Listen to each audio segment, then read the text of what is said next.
Assalamualaikum warahmatullahi wabarakatuh.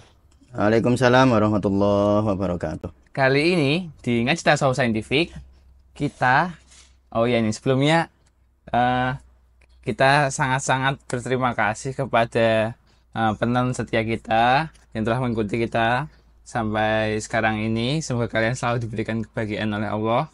Dan jangan lupa ya, bantu kita sama-sama mengembangkan channel ini.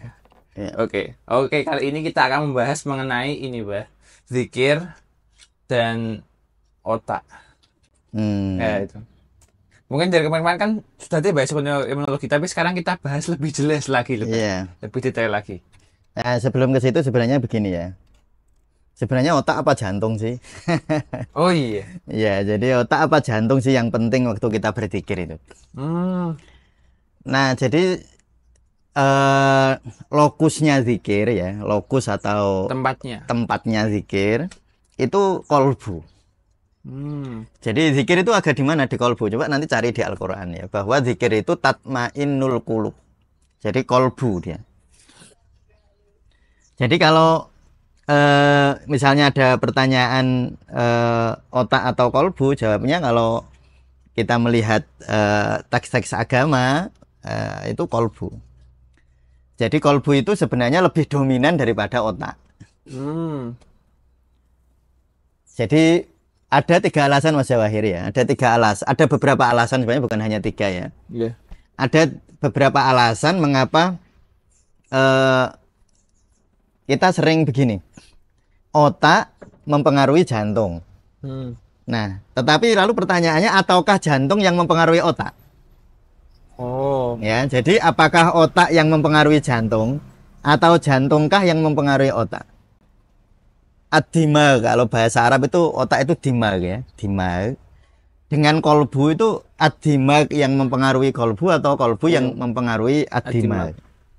Ya tentu saja yang benar ya saling mempengaruhi. Oh. Nah, tetapi lebih dominan yang mana? Nah, ternyata ya bagi para spiritualis ya, dan ini nanti ditopang oleh logika ilmiah ya, bahwa pengaruh jantung ke otak lebih dominan daripada pengaruh otak ke jantung. Ya, saya ulangi lagi, pengaruh jantung ke otak lebih dominan daripada pengaruh otak ke jantung. Nah, alasannya nih saya sampaikan, ada beberapa alasan. Yang pertama alasan embriologis ya. Jadi embriologis itu gini Mas, embriologi itu proses pembentukan makhluk hidup. Jadi Mas Jawa dulu kan ada di perut ibu, itu proses embriologis itu. Nah, di dalam proses embriologis jantung itu sudah ada setelah 3 sampai 4 minggu proses pembuahan. Jantung sudah ada, padahal otak belum ada itu. Oh iya. Jadi di minggu ketiga sampai minggu keempat itu jantung sudah ada denyutnya, ada denyutnya di dalam di dalam embrio kita, di dalam embrio bayi itu. Baru nanti waktu minggu ke-5 sampai ke-6 baru ada otak. Nah, artinya jantung lebih dahulu daripada otak. Maka lalu logika yang bisa kita tarik dari fakta itu fakta ya. Fakta bahwa jantung itu sudah ada di 3 sampai 4 minggu, sedangkan otak baru ada pada 5 sampai 6 minggu setelah pembuahan. Maka dari situ lalu hipotesa ini sangat bisa diterima bahwa jantung lebih dominan daripada otak. Kan yang lebih dahulu dia. Lebih dahulu ada. Iya, lebih dahulu ada. Sehingga lalu para spiritualis akan mengatakan, akan berhipotesa bahwa jantung lebih mempengaruhi otak daripada otak mempengaruhi jantung. Lalu yang kedua, secara ilmu saraf ya, ilmu persarafan. Jadi nanti ada beberapa beberapa fakta yang ditunjukkan oleh beberapa ilmuwan ya. Jadi gini, serabut saraf. Jadi serabut saraf itu kan kayak aliran listrik Mas. Iya. Jadi dari sini ke sini gitu ya kabel-kabel gitu. Nah, aliran saraf dari jantung ke otak ada, dari otak ke jantung juga ada. Jadi jantung mempengaruhi otak itu ada, memang ada jalurnya.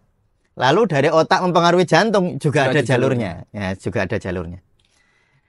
Nah, tetapi jumlah serabut saraf yang dari otak ke jantung lebih sedikit ternyata dibanding yang dari jantung ke otak. Dari otak ke jantung lebih sedikit. Lebih sedikit. Jadi yang lebih banyak itu yang dari jantung yang ke otak.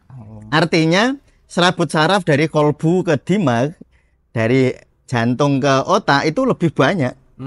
Lebih banyak sehingga lalu hipotesa seperti tadi bisa kita maklumi ya, bisa kita anggap bahwa itu logis ya. Bahwa jantung lebih mempengaruhi otak daripada otak yang mempengaruhi jantung. Jadi ibaratnya begini ya. Ini contoh kalau saya ingin menganalogikan. Otak itu kayak HP. Jadi saya kan punya HP nih. Saya kalau WA Mas Jawahir pakai HP saya ya kan nanti sampai. Jadi saya butuh alat namanya HP. Lah jantung itu saya. Makanya ada pikiran, ada intelek. Kalau ada main, kalau bahasa Inggris ya, ada main dan ada intelek ya. Jadi kalau intelek itu otak, tapi kalau main itu yang punya otak. Jadi kalau saya bayangkan begitu, jadi otak ini memang HP, sehingga ketika HP ini rusak ya memang saya nggak bisa kirim pesan, nggak bisa mungkin nggak bisa buka YouTube, mungkin saya nggak bisa searching di Google macam-macam, memang nggak bisa kalau nggak ada alat ini. Tetapi yang berkehendak itu kan tetap saya. Iya. Jadi kalau mau dianalogikan begitu. Berarti selamanya orang bilang yang berkehendak otak itu ya mungkin. Ya nanti kita jadi materialis itu. Ya, ada buku yang sangat bagus, nanti suatu saat kita bahas ya. Buku ini sangat bagus sekali sebagai sebuah dalam perdebatan antara otak dan jantung. Bagus sekali bukunya. Nanti mungkin kita perlu bahas itu ya. Sehingga kita bisa bicara di level-level atau ruang-ruang ilmiah. Jadi tidak hanya sekedar debat-debatan gitu.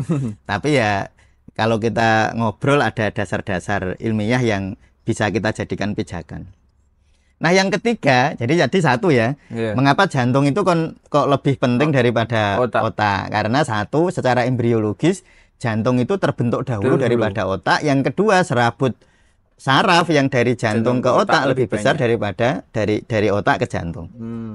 Lalu yang ketiga, secara pengobatan timur nih, pengobatan akupunktur atau akupresur ya. Saya dulu belajar akupresur 3 tahun di Jogja, jadi saya cukup memahami itu ya, cukup memahami ilmu akupunktur, akupresur itu, pijat refleksi, saya tukang pijat. Nah di situ itu ada istilah seng. Jadi gini, kalau di dalam pengobatan timur, yang ini lebih selaras menurut saya dengan Tibu Nabawi ya, lebih selaras itu, pengobatan timur itu. Karena kalau pengobatan barat ini nyuwun sewu ya memang materialis. Bukan berarti salah juga, enggak, tetap ada kontribusi yang signifikan juga bagi kesehatan kita. Tetapi untuk secara filosofis, ya, kedokteran timur lebih selaras dengan Tibu Nabawi ya. Nah, jadi kalau di timur nggak ada pembahasan otak ini. Kenapa? Nggak ada, karena bagi mereka otak itu hanya alat nih. Jadi yang di timur itu gini, sen itu adalah jantung itu, kolbu atau main itu. Nah itu sehingga kalau di timur itu ada begini mas, takut mempengaruhi ginjal, marah mempengaruhi liver, sedih mempengaruhi paru-paru, lalu gelisah mempengaruhi lambung atau limpa, atau lebih tepatnya takut mempengaruhi organ air, marah mempengaruhi organ kayu, sedih mempengaruhi organ logam, takut mempengaruhi organ air gitu ya. Itu secara umum begitu. Sehingga kalau di timur memperbaiki jantung itu menjadi pusat. Karena tadi jadi emosi-emosi dipercaya itu tadi akan mengganggu sistem meridian di dalam tubuh kita ya. Sistem meridian itu ada 14 meridian utama, nanti ada puluhan meridian yang lain ya. Nah, itu nanti akan kacau ketika orang emosional. Dan bagi di timur tempatnya di jantung. Jadi kalau di timur nggak ada bahas otak itu. Ya ada sih bahas itu ada, cuma ada 5 organ ya. Lalu di timur itu organ itu yang penting 5. Organ tanah, organ air, organ kayu, organ api, organ tanah, organ logam. Nah itu kalau di timur. Nah kalau tanah lambung limpa, api jantung usus kecil, air ginjal kandung kemih, lalu logam usus besar paru gitu. Kalau tanah nanti lambung limpa. Nah, itu di timur ada, dan otak tidak termasuk organ utama. Malah nggak utama. Malah nggak utama ya, karena kalau di timur tadi sebenarnya otak itu hanya kayak HP ini dia. Hanya alatnya aja. Ya alatnya, alat dari yang punya HP. Nah, gitu kalau di timur. Nah, sehingga ada sebuah makalah yang sangat saya sering saya baca, Mas. Ada orang baca Quran itu dikritik oleh Rasulullah itu begini. Yaqra'una la yujawizu taraqiyahum. Banyak orang baca zikir, baca Al-Qur'an, baca zikir cuma berhenti di sini. Karena seharusnya orang baca zikir itu dari mulut ke sini lalu ke dada. Makanya saya sering guyon gini. Kalau kamu membaca zikir kok di otak, berarti mikir bukan zikir. Oh iya. Nah, kalau zikir di jantung, di kolbu. Kalau di otak namanya mikir, Mas. Bukan zikir. Kalau zikir ke kolbu. Makanya saya sering klien-klien yang minta nasihat ke saya sering kalau jenengan zikir, rasakan rasa sensasi di rongga dada. Nah, kadang-kadang kan orang mikir itu terlalu di sini, Mas. Iya. Sebenarnya nggak apa-apa juga sih, nggak apa-apa. Maksudnya itu bukan suatu kesalahan. Tetapi kalau nanti terlalu di sini, nanti nggak turun ke sini. Kalau terlalu terus jadi malah nyun sewu ya, contoh. Ada orang zikir misalnya baca sholawat nariyah 4444. Kan banyak ijazah kayak gitu kan. Ya tentu itu tidak salah. Tetapi kalau dia terlalu fokus kepada hitungan. Iya. Sudah berapa kali tadi ya zikir saya itu. Lah nanti bulat di sini itu, makanya dia nggak turun. Padahal ya. Kalau dia zikir, misalnya saya zikir sholawat nariyah ya. Yeah. Allahumma sholli sholatan kamilatan wa sallim salaman tamman ala sayyidina Muhammadin alladzi tanhallu bihil uqadu wa tanfariju bil qurbu ila akhirih. Lalu saya rasakan sensasi itu di dada. Di jantung. Nah, nanti sensasi ini kan tadi ya. Kalau jantung ini sudah positif, sudah mengalami fenomena yang positif, kenyamanan, maka nanti kan serabutnya kan tadi ke otak lebih banyak. Oh iya. Sehingga nanti otak itu jadi lebih cerdas. Jadi bukannya nggak kepakai, bukan, tetapi lewat yang punya dulu. Lewat yang punya. Lewat subjeknya gitu. Upgrading HP. Oh, tahu HP-nya lebih bagus. Gitu. Iya, begitu. Jadi kalau kita berzikir itu di kolbu, karena ini dikritik Rasulullah, yaqra'una, banyak orang baca, yaqra'un itu kan baca, yujawizu taraqiyahum, tetapi tidak melewati tenggorokan. Baca itu harusnya ya. Jadi kalau Mas Jawain baca bismillahirrahmanirrahim kan lewat mulut. Harusnya kan lewat tenggorokan kan? Kan suaranya lewat ini. Lalu ke dada harusnya. Tapi yang banyak berhenti di sini. Itu dikritik Rasulullah, artinya zikirnya tidak memenuhi rongga dada. Padahal zikir yang direspon oleh kolbu itu akan melonggarkan rongga dada. Makanya kalau kita baca alam nasroh laka sodrok wa wadokna angka wizrok. Alam nasroh laka sodrok, tidakkah telah kami lapangkan dadamu, baru wa wadokna angka wizrok. Aku angkat beban-beban hidupmu. Jadi sebenarnya kalau kita lihat ini tadi konteks teks agama, maka sebenarnya penyelesaian masalah itu bukan tergantung di sini. Bukan tergantung logika, tetapi tergantung energi jantung, energi kolbu. Makanya kalau Nabi Musa berdoa, Robbi srohli sodri wa yasirli, baru wa yasirli amri. Oh iya. Robbi srohli, duhai pemeliharaku. Robbi itu pemelihara ya. Wahai Allah pemeliharaku. Isrohli, Robbi srohli sodri, lapangkan dadaku. Baru wa yasirli amri, baru mudahkan urusanku. Loh, berarti jantung dulu. Jadi kalau kita punya masalah, kalau zikir itu dirasakno. Jadi kalau zikir jangan akan dihitung boleh, tetapi jangan sampai lalu malah mengalahkan rasa di dalam kolbunya. Nah, makanya doanya ini Ashabul Kahfi ya. Doanya itu begini. Rabbana atina min ladunka rahmah. Jadi yang dijaluk itu cinta. Nah, cinta itu di sini.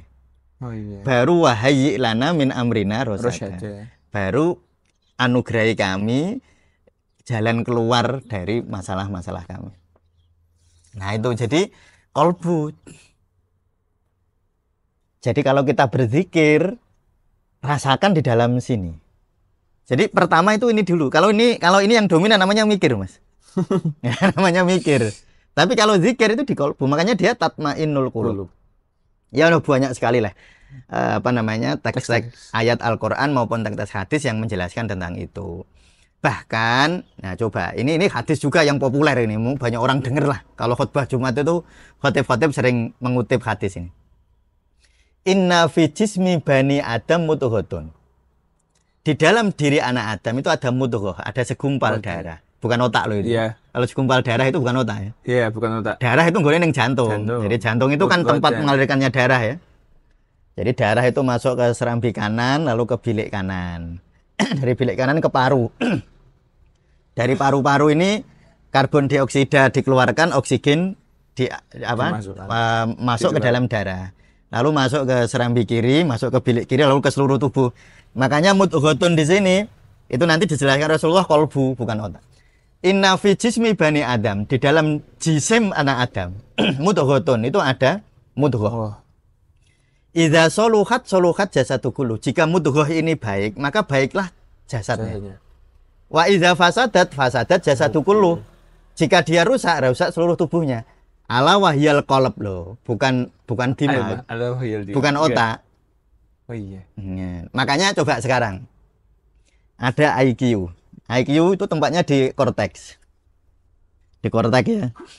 Jadi otak itu ada otak korteks, ada subkorteks, ada subkortikal namanya.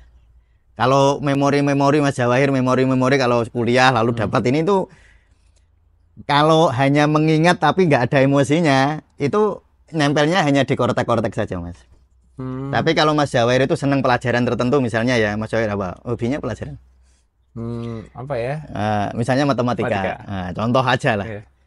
Kok matematika itu Mas Jawahir senang? Ingatannya akan kuat karena dia tidak hanya disimpan di korteks, tetapi disimpan di dalam subkortikal namanya hipokampus.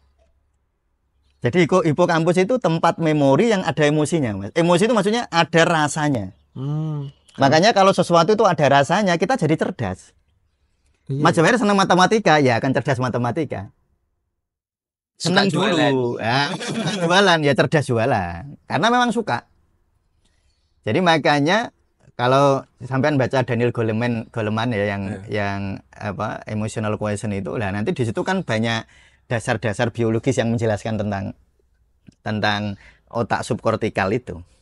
Ya tapi itu sistem limbik itu adalah HP bagi jantung. Ini tadi yang saya sebut. Oh, iya. Dia alatnya jantung, alatnya kolbu.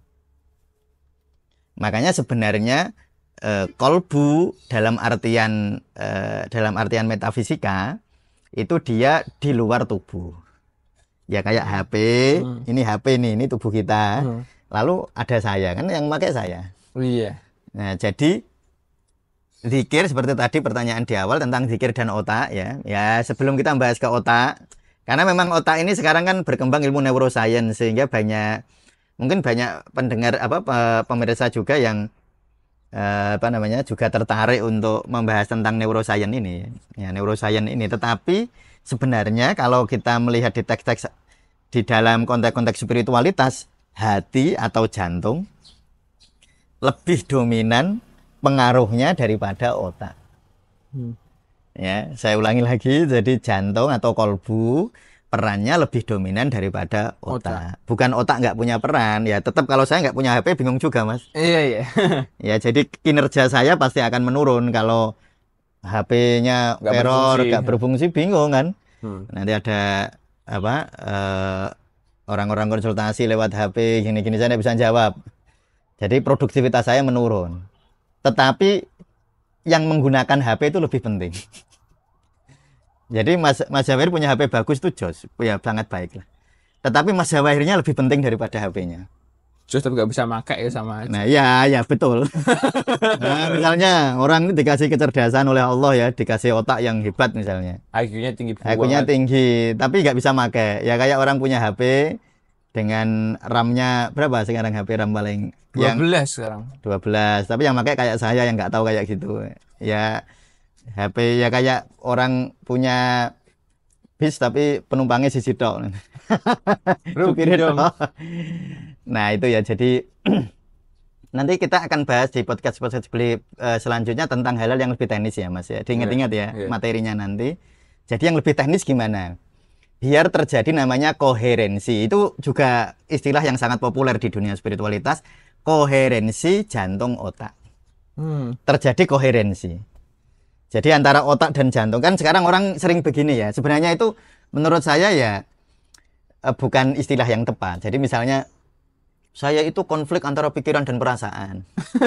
Seakan-akan pikiran sama perasaan itu dua entitas. Padahal itu sebenarnya ya satu aja. Satu kesatuan itu sebenarnya. Ya di mana kan di kita semua. Iya. Nah, kenapa berkonflik itu?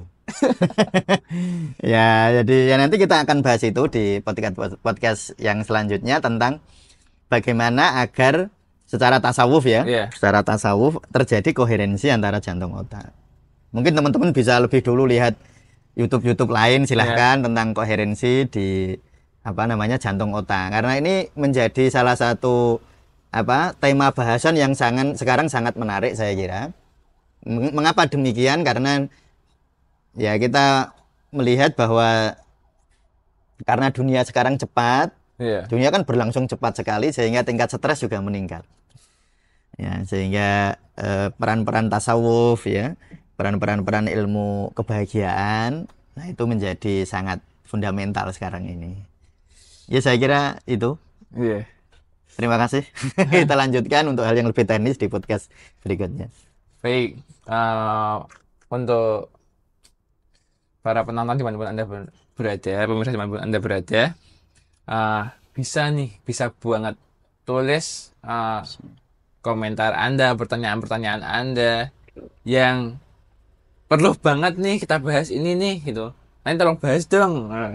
Pasti akan kami pilih dan akan kami ya, insya Allah nanti bahas dengan baik.